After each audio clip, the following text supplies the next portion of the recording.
Boa noite. Fiquei bem contente com esses momentos aqui no começo de confraternização. Pude abraçar alguns de vocês aí, e aqueles que eu não pude abraçar agora, certamente quero fazê-lo ao final, porque sempre é muito bom estar aqui com vocês. Sempre é uma alegria muito grande para mim poder estar aqui. Por isso eu não canso de agradecer a vocês por virem aqui, o Ricardo que me convida, e especialmente Deus que me concede esse privilégio, né? Nós estamos hoje no nosso terceiro encontro, onde estamos estudando sobre o Espírito Santo, e hoje nós daremos sequência e vamos estudar então sobre o Espírito Santo no Novo Testamento, e eu quero explicar para vocês o que significa ele ser chamado de Espírito de Jesus. Por que o Espírito Santo é chamado de Espírito de Jesus? E eu quero fazer isso sobre 3 aspectos. 2 deles eu vou apenas mencionar, talvez comente alguma coisa, porque o nosso tempo é muito curto. Mas um deles eu quero me aprofundar um pouco mais hoje. E eu quero ver ali, e você vai poder perceber coisas extraordinárias, lindas que Jesus disse aqui sobre o Espírito Santo. Mas eu não posso fazer isso sem antes convidar você, assim como está, a fechar os seus olhos novamente e vamos pedir a orientação de Deus. Pai querido, nós te agradecemos porque estamos aqui na sua casa e porque o Senhor nos concede nesse momento o privilégio de abrir a tua palavra, Pai. Ao estudarmos sobre o Espírito Santo no Novo Testamento, eu te peço que desde já, Pai, ele possa ter livre acesso à nossa mente, ao nosso coração, que ele nos conduza nesse estudo para que possamos compreender e apreciar tão maravilhosas declarações e conceitos que o Senhor Jesus deixou aqui na sua palavra. Perdoe os nossos pecados, é o que eu te peço e agradeço, Pai, e o faço em nome de Jesus. Amém. A primeira coisa que eu gostaria de destacar aí sobre essa questão do Espírito Santo no Novo Testamento, Espírito de Jesus, e eu vou apenas mencionar, é que no Novo Testamento, especialmente nos 4 evangelhos, Jesus ele é apresentado como sendo o homem do Espírito. Jesus ele é o portador do Espírito. Os evangelistas especialmente, eles centralizam o Espírito Santo na pessoa de Jesus. Especialmente depois do momento do seu batismo, se você prestar atenção, você vai ver que o Espírito Santo está associado somente a Jesus ali.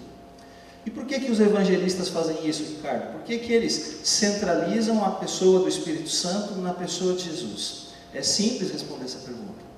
Porque eles querem provar que Jesus é o Messias prometido desde todo o Antigo Testamento. Ele, aquele que seria cheio do Espírito Santo. Se o Espírito Santo estivesse associado a mais pessoas, poderia gerar uma dúvida ali para as pessoas naquela época e para nós hoje também, se Jesus realmente é o Messias. Então eles centralizam a pessoa do Espírito Santo na pessoa de Jesus, para deixar bem claro, para provar que Jesus é o Messias prometido desde o Antigo Testamento. Ele é o portador do Espírito Santo, ele é o homem do Espírito. Nós temos conhecimento, nós sabemos que dos 4 evangelhos, o primeiro a ser escrito foi o Evangelho de Marcos. E Marcos, ele associa a pessoa do Espírito Santo à pessoa de Jesus a partir do momento do batismo de Jesus. Já Lucas não.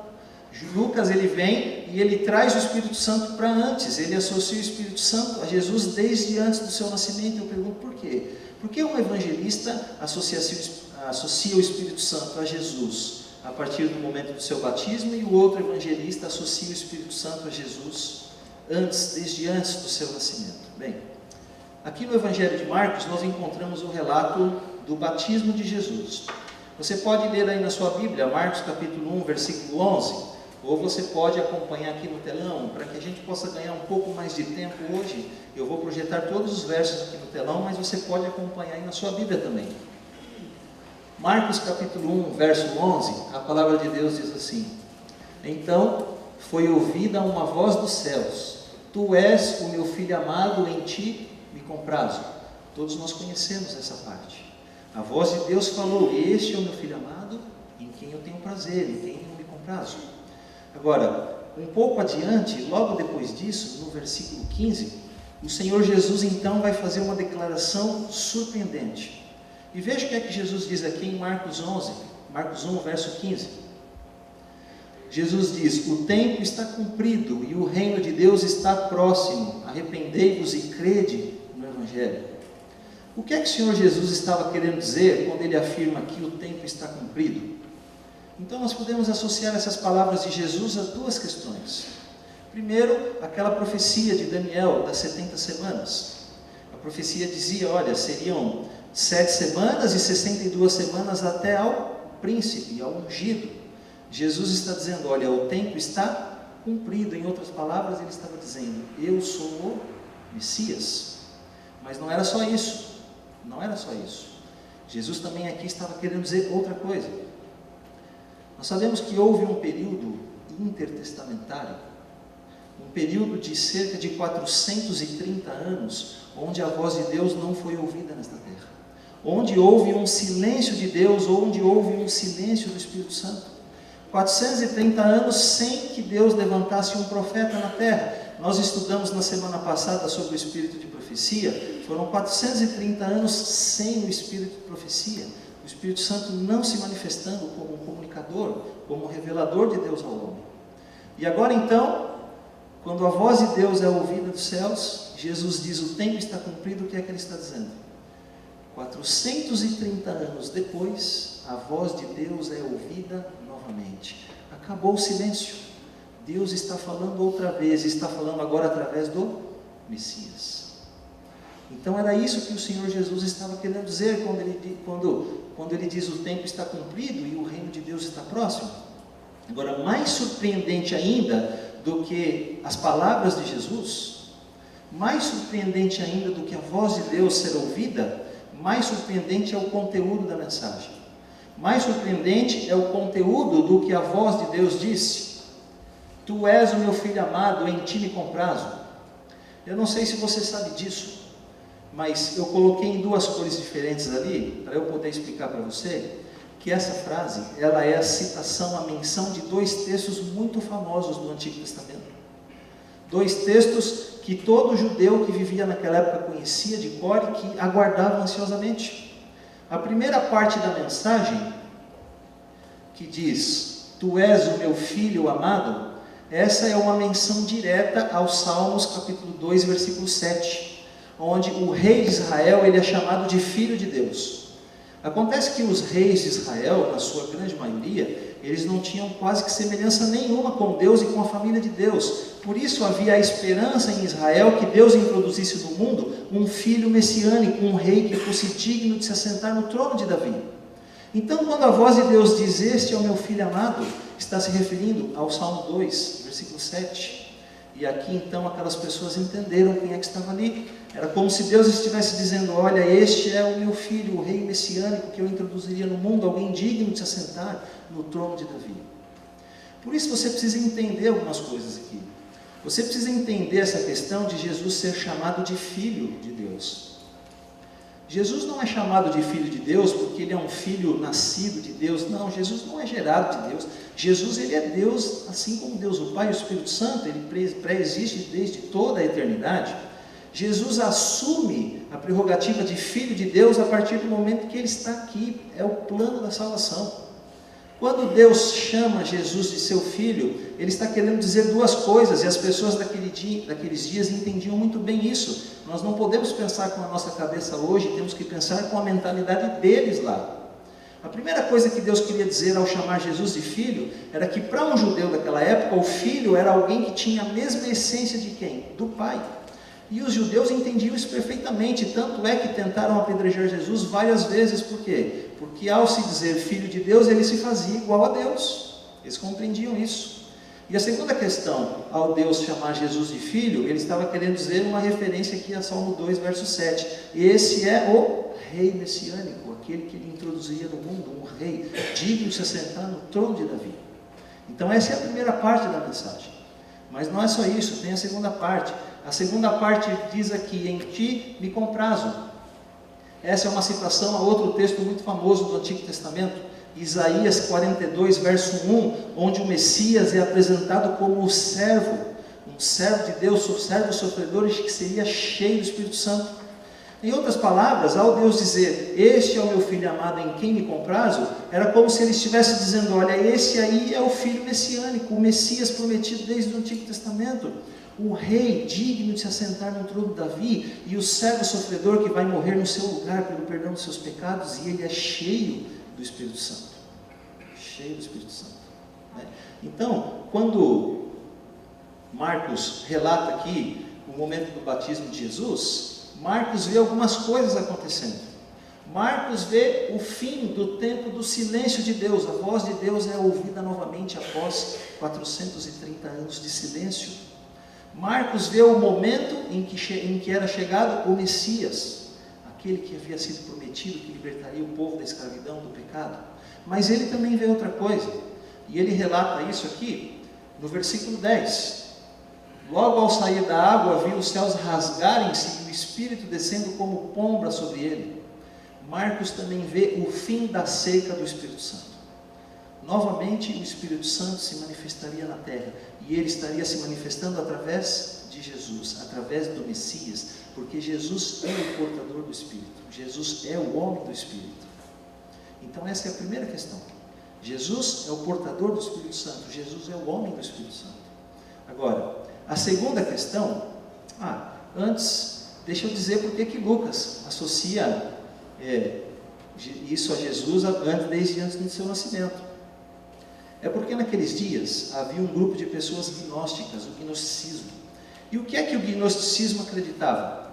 O gnosticismo, justamente pelo relato aqui do batismo de Jesus, pelo Espírito Santo estar associado a Jesus a partir do momento do seu batismo, ele acreditava que Jesus era alguém criado por Deus e que foi adotado por Deus como um Deus menor por ocasião do seu batismo.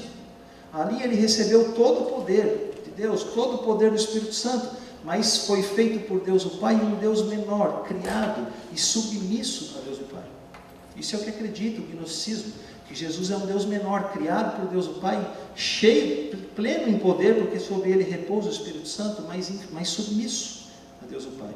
Então, para rebater essa ideia, Lucas agora vem e escreve o seu evangelho, e ele traz o Espírito Santo a Jesus desde antes do seu nascimento, porque os gnósticos diziam isso: não, ele não pode ser Deus, porque o Espírito Santo não está associado a ele antes de ele existir aqui. Então o que é que Lucas faz? Lá no relato da conversa entre o anjo e Maria, Lucas diz: olha, respondeu-lhe o anjo, descerá sobre ti o Espírito Santo, e o poder do Altíssimo te envolverá com a sua sombra, por isso também o ente santo que há de nascer será chamado Filho de Deus. Veja, Lucas está associando o Espírito Santo a Jesus desde antes do seu nascimento, para refutar, para rebater esta ideia de que Jesus era um Deus menor, criado por Deus o Pai, porque o Espírito Santo não estava associado a ele antes do seu nascimento. Então por isso há essa diferença nos evangelhos. Mas o mais importante é que nos evangelhos Jesus é o portador do Espírito Santo, Jesus é o homem do Espírito. Agora sim, vou só comentar o segundo aspecto, porque eu acabei falando demais aí no primeiro. O segundo aspecto é que Jesus não é somente o portador do Espírito Santo, mas ele também é o doador do Espírito Santo. Toda a plenitude do Espírito Santo repousa sobre ele é cheio do Espírito Santo, mas isso não é só para ele deve agora repartir o poder, os dons do Espírito Santo com os seus seguidores. Por isso que ninguém pode receber o Espírito Santo se não for através de Jesus, e ninguém também pode ir até o Senhor Jesus se não for pela obra do Espírito Santo, porque Jesus ele não é só o portador do Espírito Santo, ele também é o doador do Espírito Santo, ele é quem reparte os dons e o poder do Espírito Santo aos seus seguidores.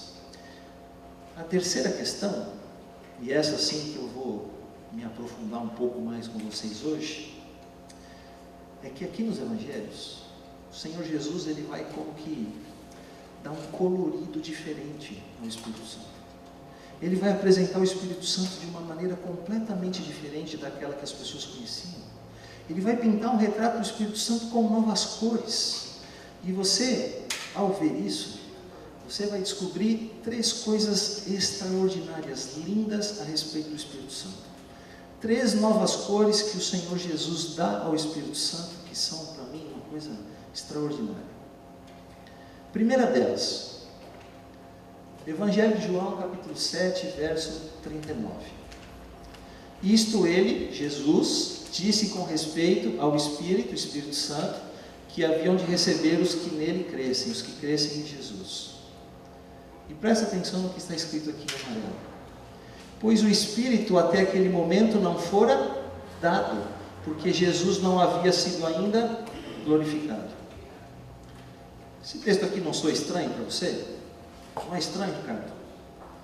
João dizia assim, olha, até aquele momento o Espírito Santo ainda não havia sido dado. Como assim? Nós não estudamos aqui na semana passada sobre o Espírito Santo no Antigo Testamento?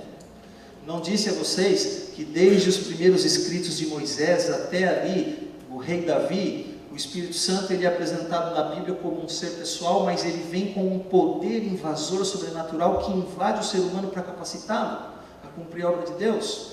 Depois nós vimos que ali, a partir de Samuel, o Espírito Santo ele soma isso, a invasão do sobrenatural para a capacitação, ele passa agora a se comunicar com o homem. Então surge a escola dos profetas, o Espírito de profecia. E embora ele não seja mencionado em 16 dos 39 livros do Antigo Testamento, nós podemos sentir a sua presença e a sua obra lá justamente por essa questão do Espírito de profecia, aquele que vem comunicar a vontade de Deus. Nós estamos vendo agora que o Espírito Santo está associado a Jesus por Marcos no momento do seu batismo, por Lucas desde antes do seu nascimento. O Espírito Santo é mencionado na Bíblia desde a criação, no livro do Gênesis. E como é então que João vem e escreve agora, olha, pois o Espírito até aquele momento não fora dado. Como assim? E qual é o motivo que ele diz, até aquele momento o Espírito Santo ainda não havia sido dado? Qual é o motivo? Porque Jesus ainda não havia sido glorificado. Esse é o motivo, Jesus não havia sido ainda glorificado. Agora, pensando nisso, nós sabemos quando é que o Espírito Santo foi dado. Ao que é que João estava se referindo? Estava se referindo ao dia do Pentecostes, lá em Atos capítulo 2. Ali houve o derramamento torrencial do poder do Espírito Santo, ali o Espírito Santo foi dado. Agora, para que acontecesse o dia do Pentecostes, então primeiro tinha que acontecer o quê? Primeiro tinha que acontecer a glorificação de Jesus. Então, considerando esse contexto, que o Espírito Santo sempre existiu, sempre atuou, que ele foi dado no dia do Pentecostes, depois da glorificação de Jesus, então eu quero te fazer uma pergunta. E a pergunta é a seguinte, por que você está rindo? A pergunta é a seguinte, em que aspecto o Espírito Santo não havia sido dado ainda? Em que aspecto?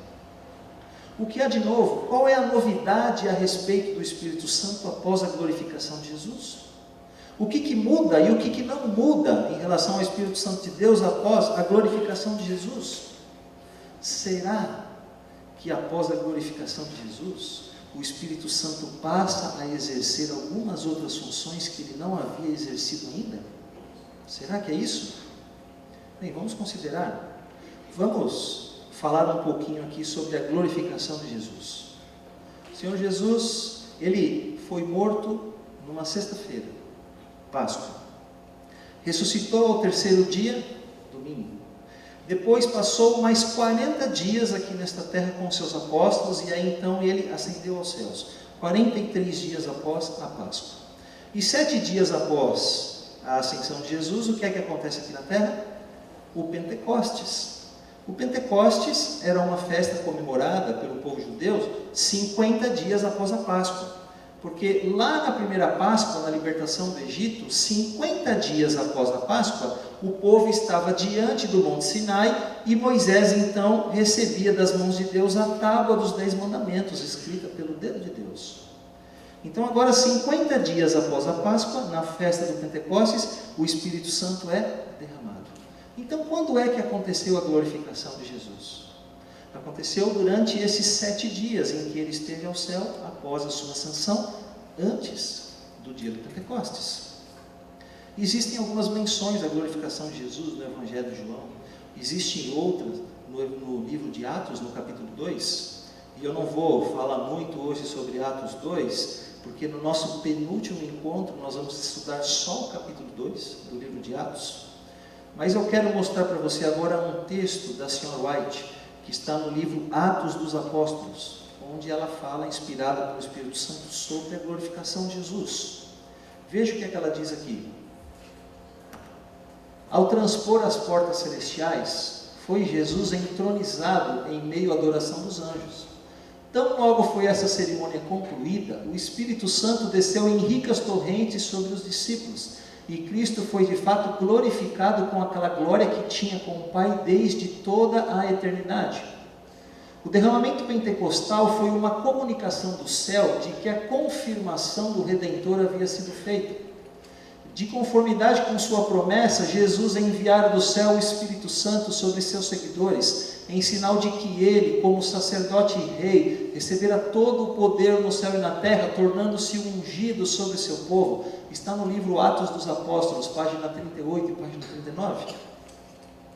Então, de acordo com o Espírito de Profecia, através da Sra. White, nós sabemos que o dia do Pentecostes, ela é uma comemoração, foi uma comemoração do céu, mas que aconteceu aonde? Aqui na terra.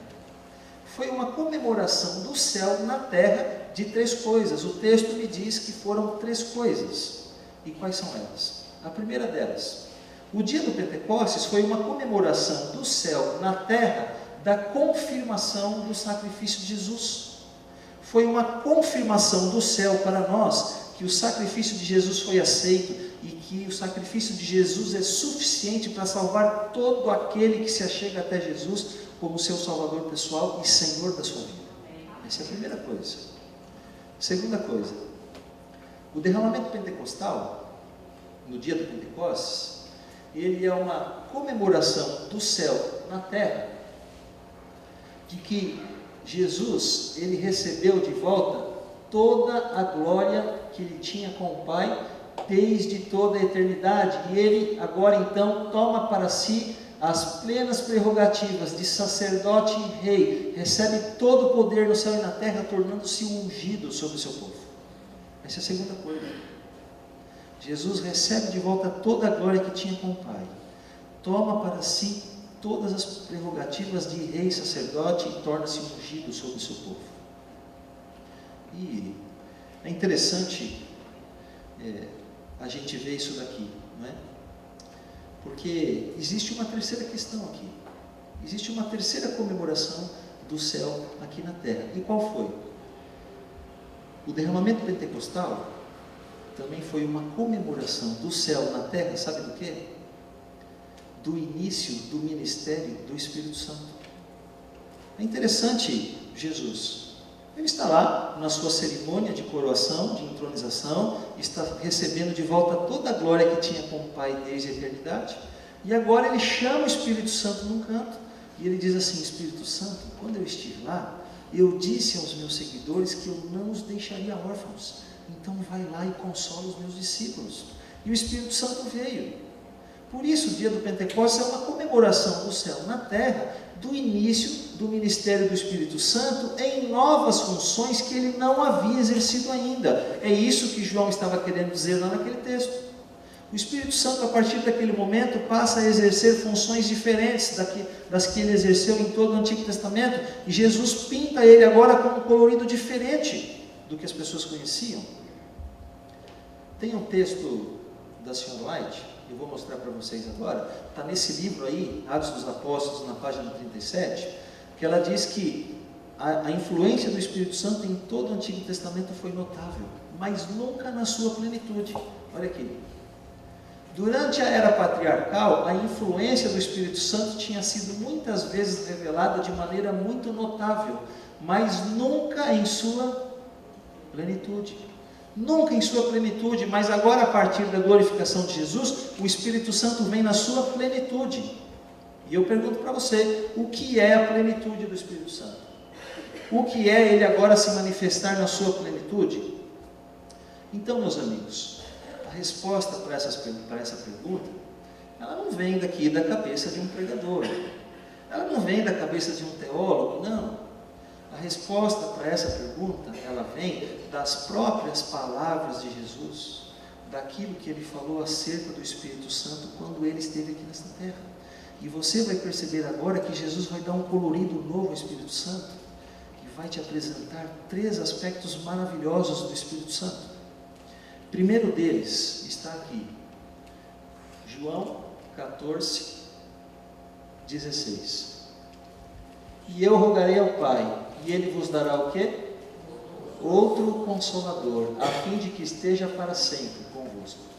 Eu quero primeiramente nesse verso, nós vamos voltar nele mais à frente, mas eu quero destacar aqui agora essa expressão, outro Consolador.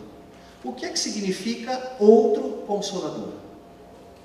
Essa palavrinha outro é a palavrinha grega allos, e allos significa alguém que é diferente, não no sentido de ser outra pessoa. Então, quando Jesus diz allos, o que é que ele está querendo dizer? Ele está querendo dizer, olha, eu não sou o Espírito Santo não sou eu, o Espírito Santo não é um poder que emana de Deus, o Espírito Santo é outra pessoa. Mas agora Jesus associa a allos a palavra paracletos, que é traduzida aqui como consolador. Essa palavrinha paracletos, ela é atribuída a Jesus no Novo Testamento. Se você for lá em 1 João capítulo 1, versículo 9, quando João chama Jesus de nosso advogado, a palavrinha traduzida por advogado lá é paracletos, é a mesma palavra que é traduzida aqui a consolador.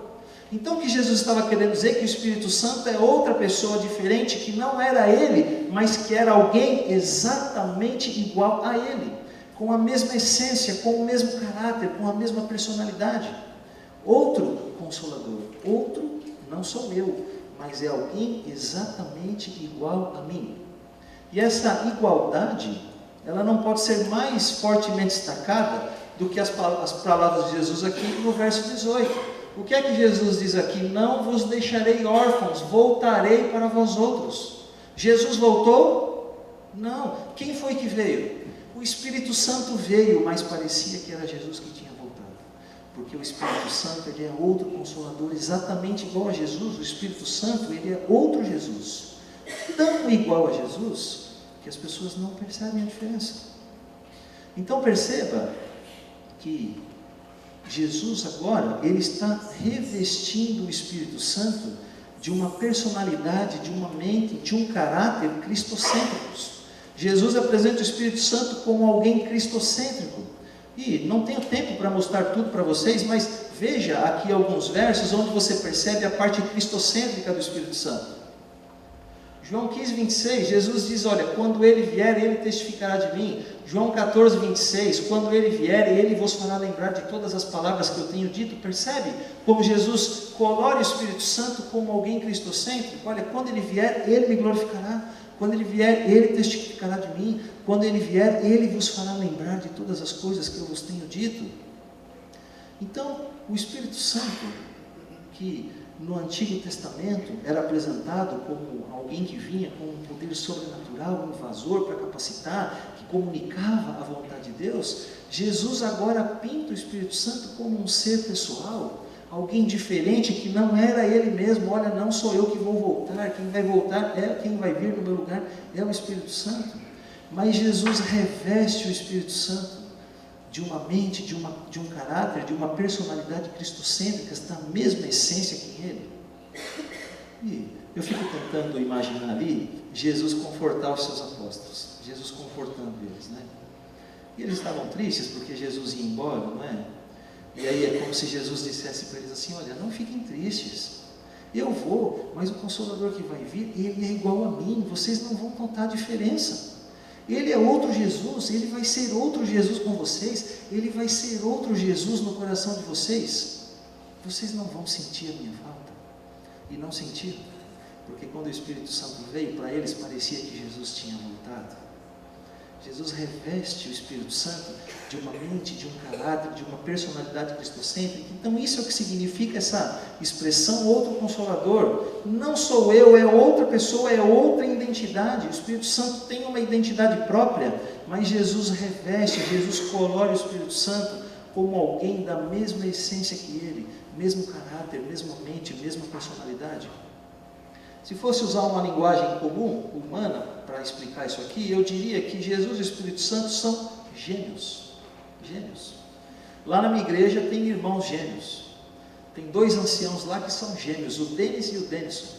E eu vou dizer uma coisa para você, Ricardo. Eu precisei de muitos anos de convivência com eles para saber quando eu estava falando com o Denis e quando eu estava falando com o Denison. Tão iguais que eles são, iguais. Precisei de muitos anos para distinguir eles. Agora, hoje, quando eu converso com eles, se está só um ou só outro, eu sei exatamente com quem eu estou falando.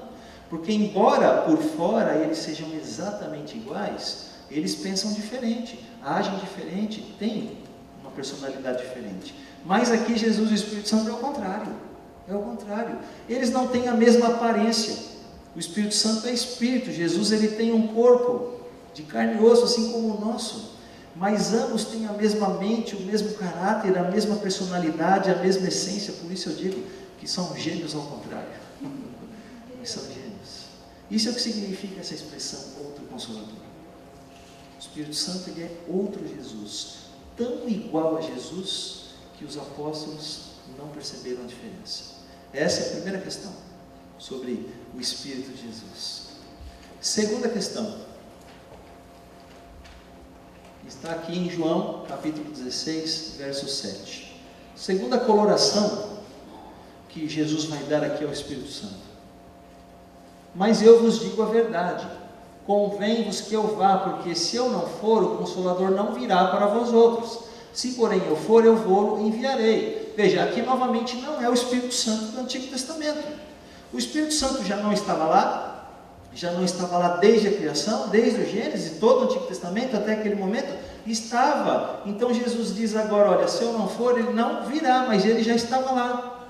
O que é que Jesus estava querendo dizer? Olha, se eu não for, ele não virá nessas novas funções, nesse novo aspecto, nessa nova perspectiva. Eu quero destacar duas coisas aqui nesse texto. Primeiro, essa questão do eu vou, ele vem. Se eu não for, ele não vem. Jesus diz, olha, se eu for, ele virá. Se eu não for, ele não virá. E eu pergunto a vocês, Jesus foi?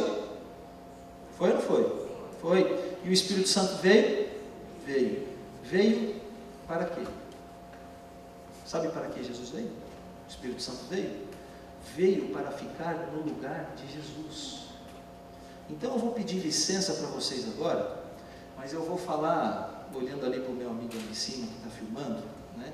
Porque essa mensagem com certeza vai para o YouTube, e eu tenho certeza que em algum momento, algum irmão católico vai ouvir essa mensagem. E eu quero dizer para você, que assim como eu, fui católico, porque eu nasci numa família católica, eu nasci num lar católico. Os meus pais são católicos, as minhas irmãs, toda a minha família é católica. Eu estudei num colégio de freiras, onde a minha sala de aula ficava embaixo da igreja. Então, eu quero dizer para você, com todo respeito, mas com uma profunda convicção, o Papa, meus amigos, ele nunca foi, não é, e nunca será o representante de Deus aqui nessa terra. O representante de Deus aqui nessa terra se chama Espírito Santo, porque quando Jesus foi, ele é quem veio para ficar no lugar de Jesus. Ele é quem é o representante de Deus aqui nesta terra e não outra pessoa. O Espírito Santo veio para ficar no lugar de Jesus. Ele é outro Paracletos. Ele veio e você precisa entender um pouquinho isso daqui, né? Essa questão da obra do Espírito Santo aqui nesta terra no lugar de Jesus. A gente precisa compreender bem essa questão, né? O que o Espírito Santo veio fazer? Essa palavrinha Paracletos também é usada para intercessor.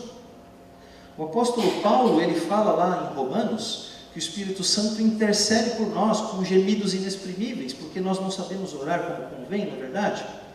E aí, eu respeito todas as opiniões, mas eu não concordo, quero dizer que eu não concordo com essa opinião de que o Espírito Santo vem agora e ele pega a minha oração, porque eu não sei orar direito, e ele transforma as minhas palavras e entrega para Jesus, e Jesus apresenta ao Deus o Pai. Eu não concordo com isso, porque se ele pega a minha oração e transforma, então a oração não é mais minha agora, a oração agora é dele, não é mais minha.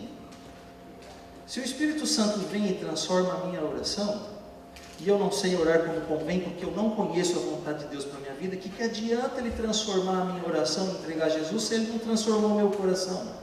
Se eu vou continuar orando errado, sem saber como pedir ao Pai? E outra coisa, a palavra de Deus diz que nós temos quantos intercessores no céu junto a Deus?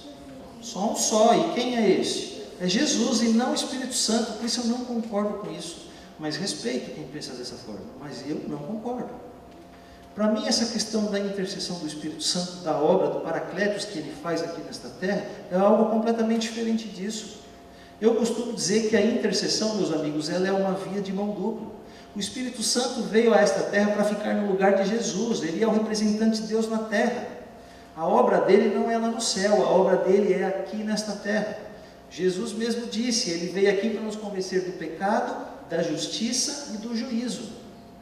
O que é nos convencer do pecado? É como se ele estivesse constantemente falando ao nosso coração: olha, essa vida que você vive não é boa, né? Você não é completo, você tem um vazio aqui dentro de você.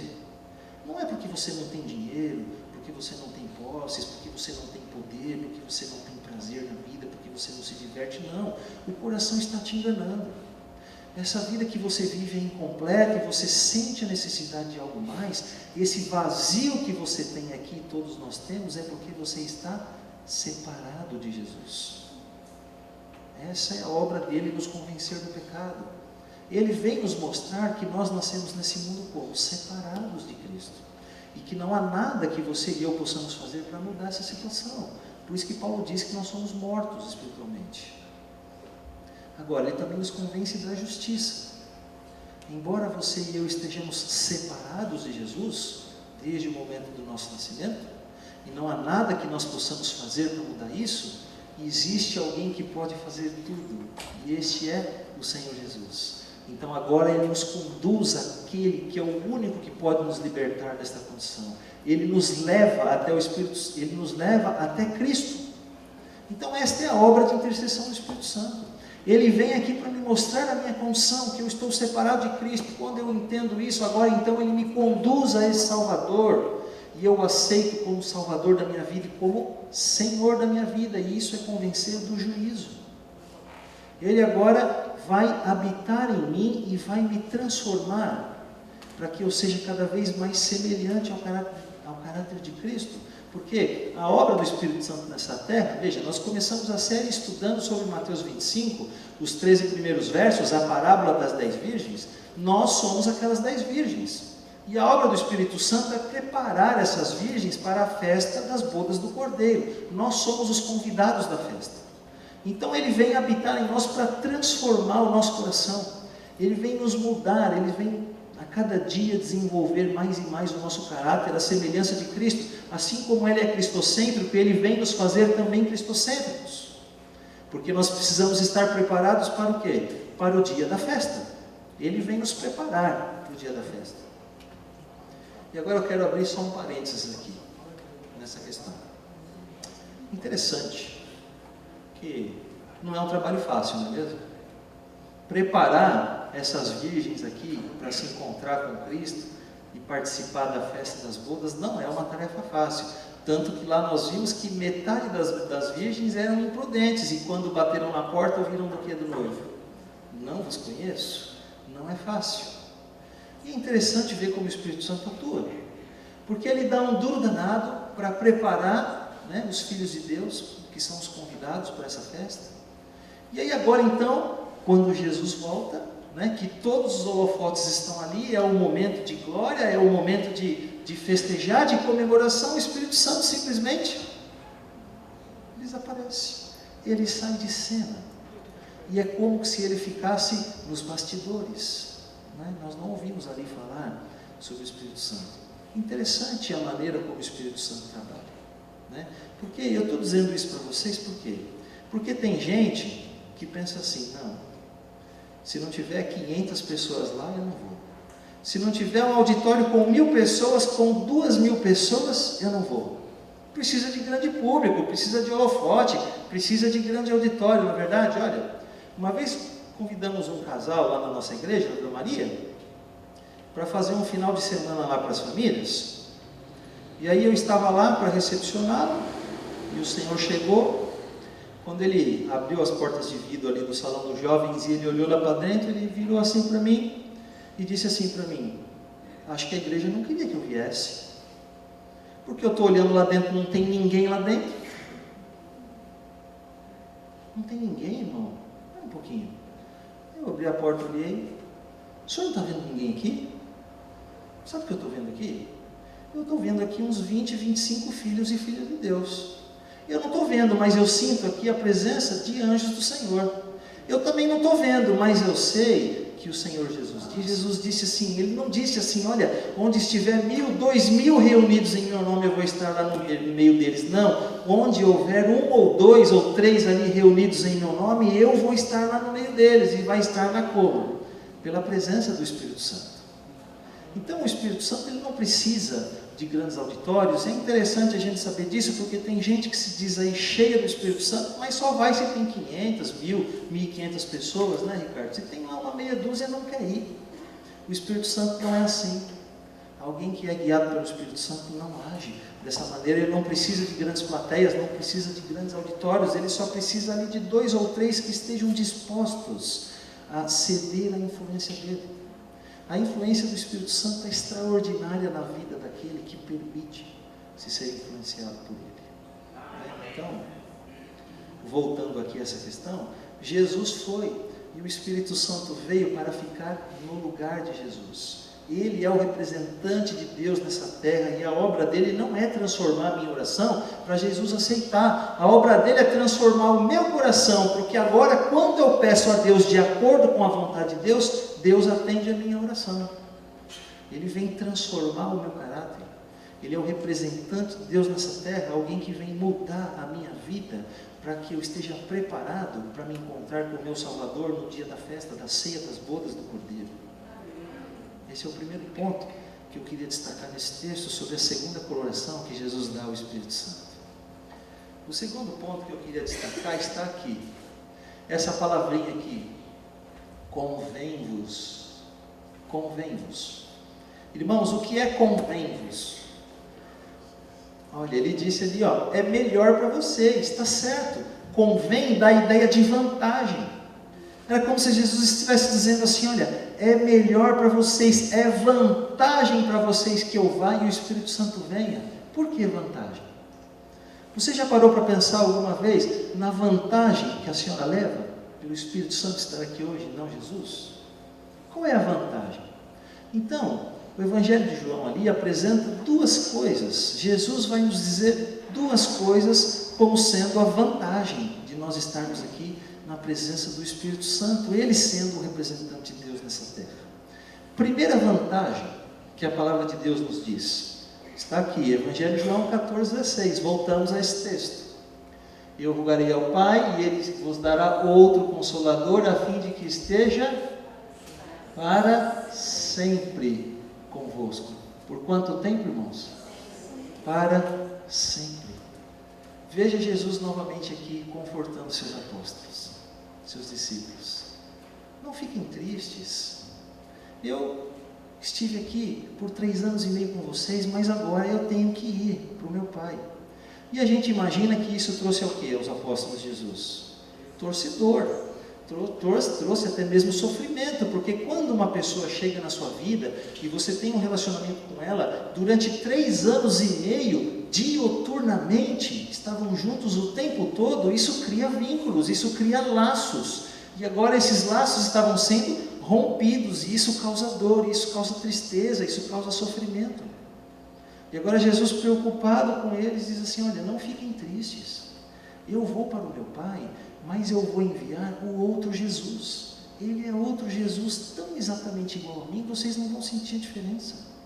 Ele vai ser outro Jesus com vocês, ele vai ser outro Jesus no coração de vocês, mas ele não é como eu que vim aqui só por 3 anos e meio como uma visita que agora vou embora, não.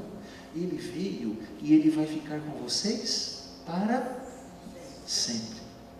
E esse para sempre atinge, sabe quem? Eu e você que estamos aqui hoje, nesta noite.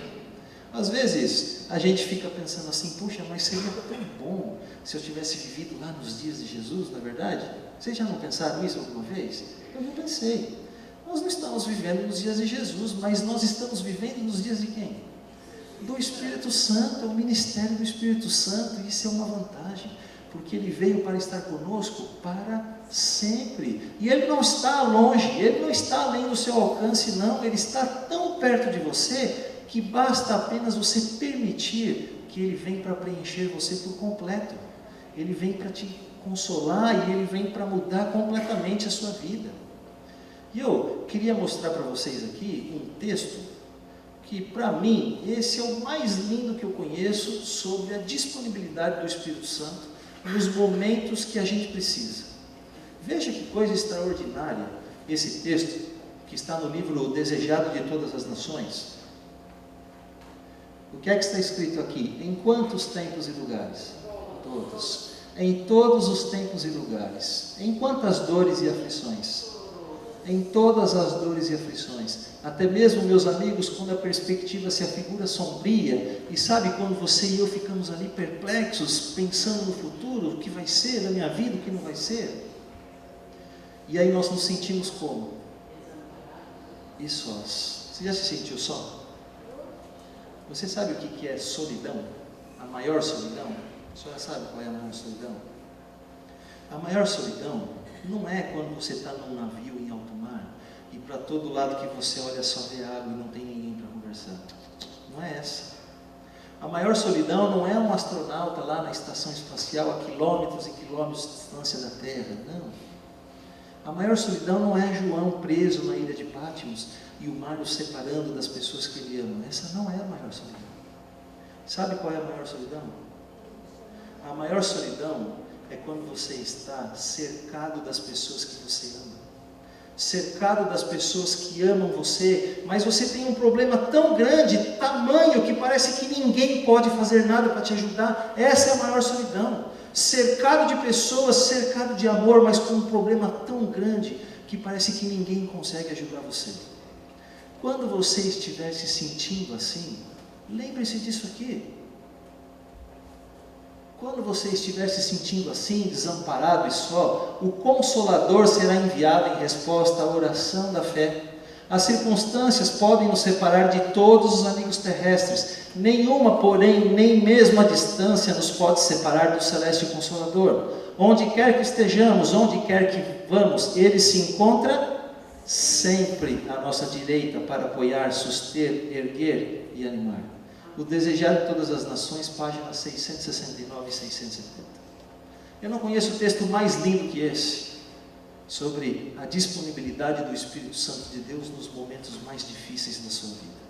Você nunca está sozinho. A senhora não está sozinha.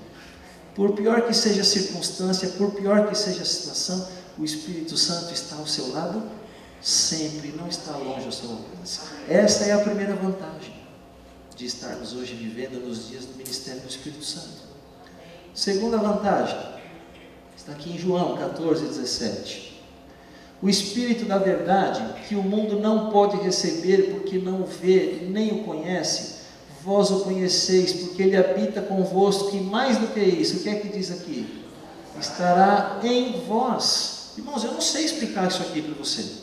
Eu não sei dizer o que é o Espírito Santo está em você, mas eu creio, porque a palavra de Deus diz assim: olha, vocês não sabem que vocês são o templo do Espírito Santo que habita em vocês?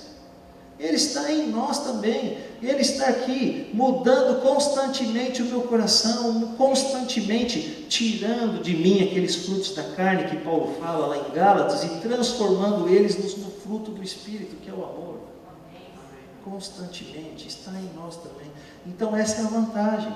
Olha, Jesus dizendo: é vantagem para você que eu vá, porque o Espírito Santo não é uma visita, ele não vem para ficar só 3 anos e meio, ele vem ficar para sempre, ele não vai estar só com você, ele também vai estar em você. Esse é o segundo aspecto. Coisa linda, muito bonito.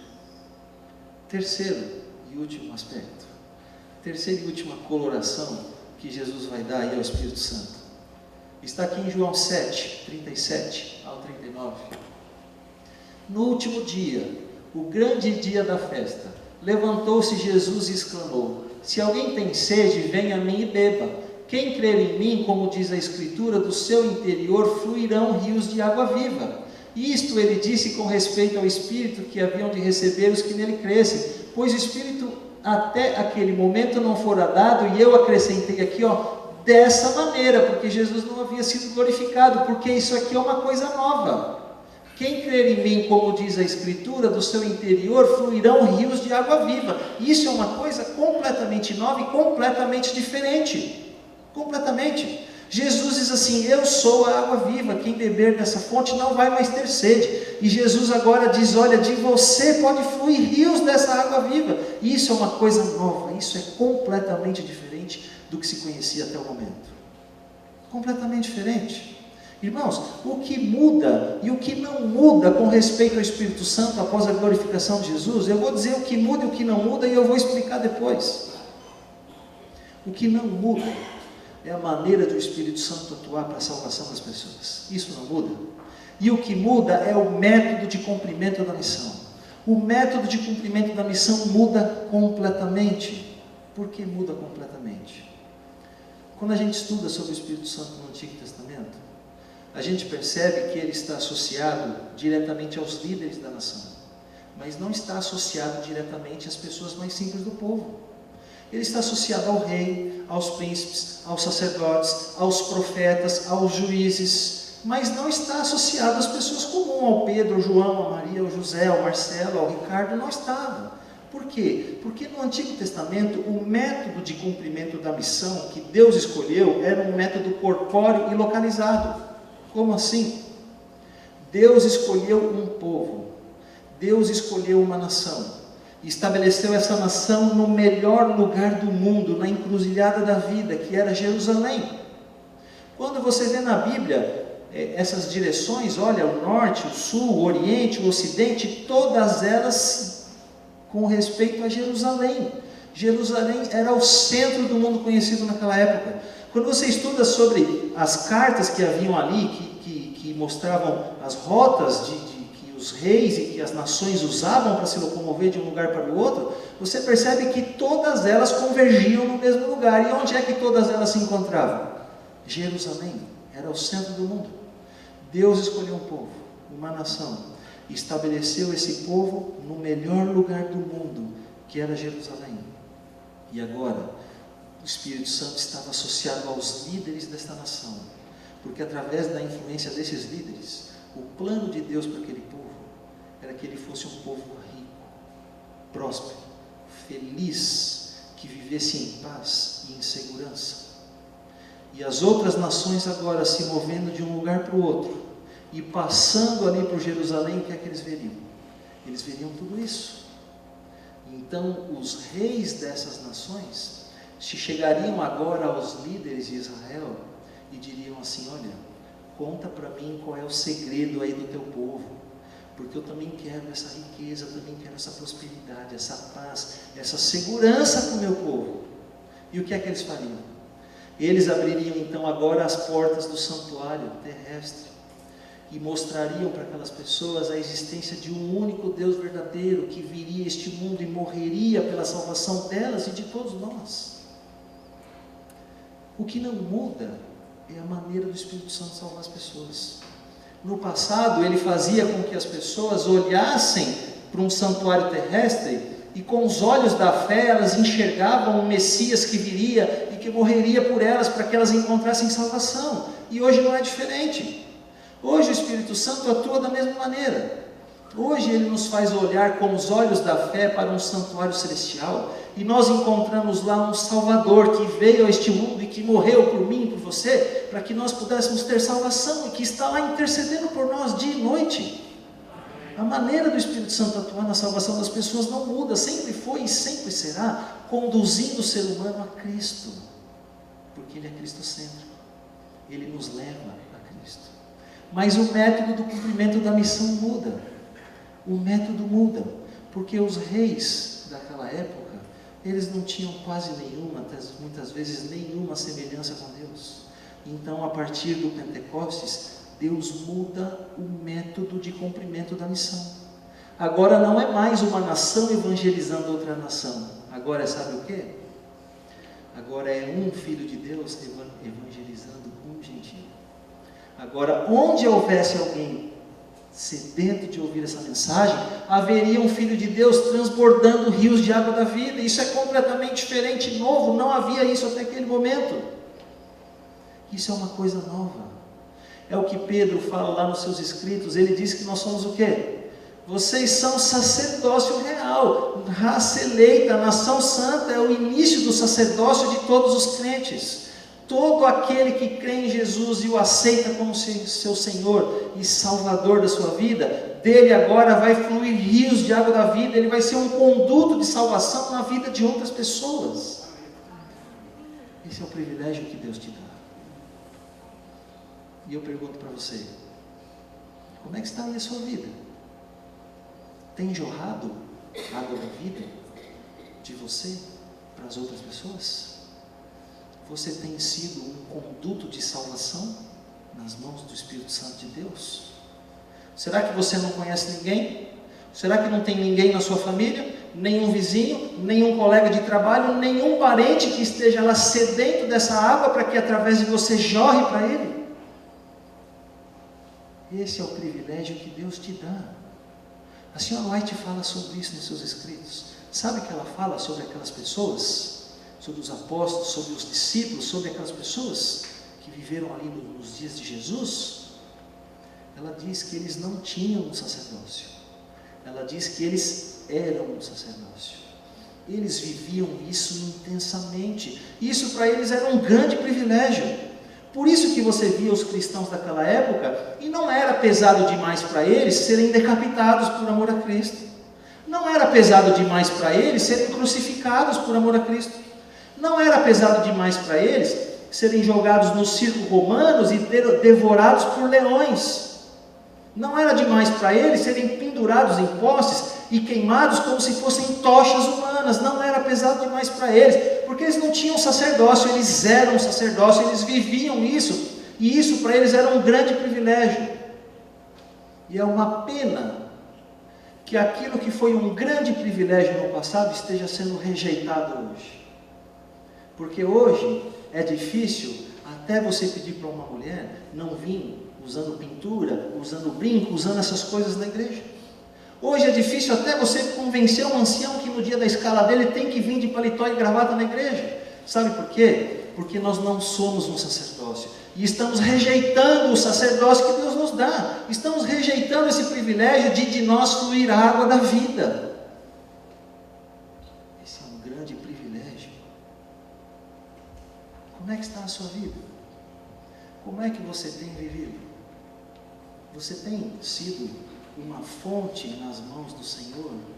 Tem jorrado rios de água da vida a você, e através de você pessoas têm encontrado a salvação? Este é um presente de Deus para você.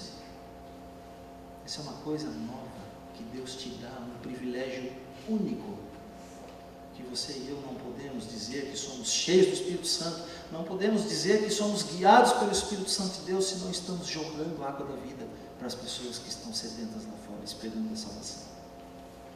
Como é que está a sua vida? O nosso irmão vai cantar.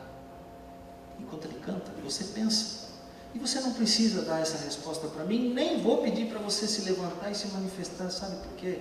Porque isso é entre você e Deus. Deus o sabe. Não tente se esconder dele. Converse com ele. Peça perdão se você tem rejeitado esse ministério. E que Deus te abençoe.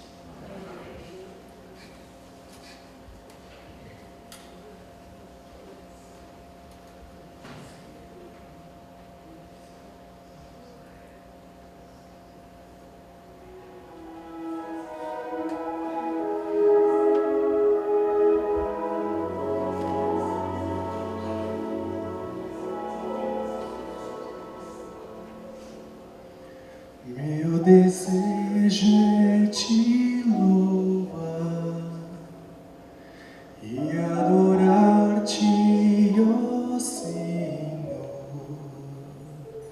não somente em palavras, não somente em canções.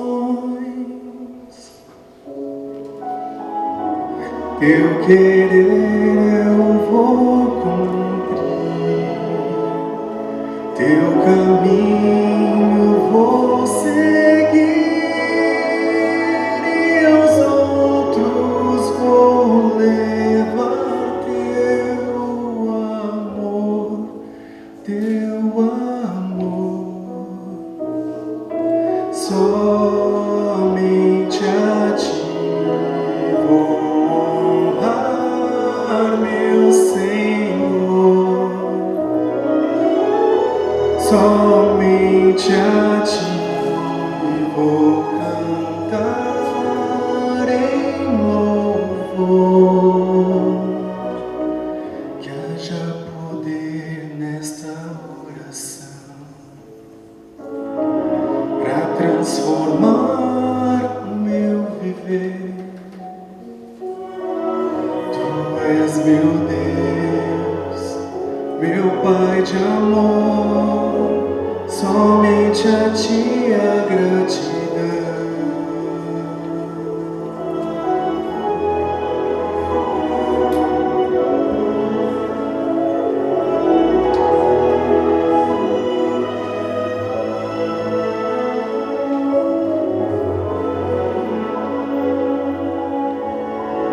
meu viver. Tu és meu Deus, meu Pai de amor, somente a Ti a gratidão.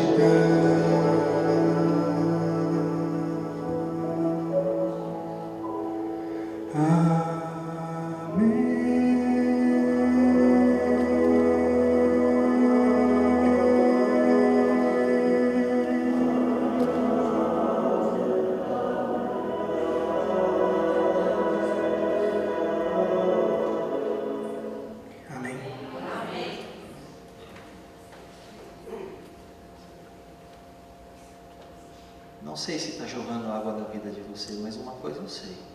Você só não vai sair daqui hoje jorrando se você não quiser. O Espírito Santo está ao seu alcance. Basta você permitir que Ele pode fazer essa mudança na minha vida e na sua vida. Se você tem esse desejo, então fique em pé agora. E o nosso irmão vai orar por nós. Que Deus os abençoe. Oremos. Senhor, nosso bom Deus, nosso Pai, Criador, muito obrigado pelo dia de hoje, pela vida, pela saúde que o Senhor tem nos dado.